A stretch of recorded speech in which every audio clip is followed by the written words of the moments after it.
Lease रद्द या deal पक्की। कागज पर लिखा है नियमों का उल्लंघन हुआ है, पर असल में खेल क्या चल रहा है ये तो वो जानते हैं जिनके हाथ में कलम है और कब्जा भी।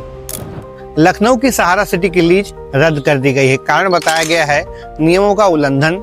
सवाल ये है कि नियम अचानक अभी अभी याद आए क्या? दशकों तक सरकार सोई रही, फाइलें आराम करती रही, अब अचानक सबको कानून की याद क्यों आई? और फिर जैसे फिल्म के क्लाइमेक्स में होता है उसी वक्त दूसरी खबर। सहारा समूह सुप्रीम कोर्ट में आवेदन करता है कि उसकी 18 प्रॉपर्टी गौतम अडानी को बेचने की अनुमति दी जाए। अब जरा सोचिए, पहले लीज रद्द, फिर कब्जा खाली और फिर सेल का प्रस्ताव। ये टाइमिंग कुछ ज्यादा परफेक्ट नहीं लगती है क्या? कोई कहेगा संयोग है, लेकिन भारत में संयोग तब होता है जब सिस्टम चाहता है। सरकार कहती है सहारा ने शर्तें तोड़ी इसलिए कार्रवाई हुई, बहुत अच्छी बात है, पर क्या दशकों तक वो शर्तें गहरी नींद में थी? क्या तब सरकार आंख बंद करके बैठी थी, या फिर किसी ने धीरे धीरे कान में कहा अब वक्त आ गया है, डील को आगे बढ़ाओ?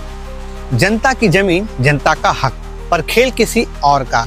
आज ये लीगल एक्शन है, कल इसे नीलामी कहा जाएगा और परसों किसी बोर्ड पर लिखा होगा Adani city welcome to home.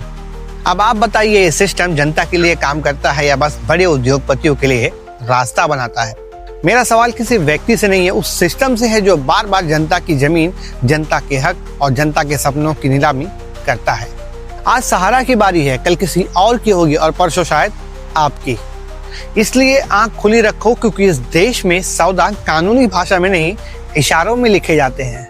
तो मेरा आखिरी सवाल यही है, क्या सहारा सिटी का कब्जा लिया जा रहा है या दिलवाया जा रहा है? क्योंकि जब भी किसी उद्योगपति का नाम किसी लीगल एक्शन में के बाद उभरता है तो समझ लो सच की गंध आने लगी है। सवाल पूछते रहो, क्योंकि जवाब वहीं छुपा है जहां सिस्टम सबसे ज्यादा चुप है।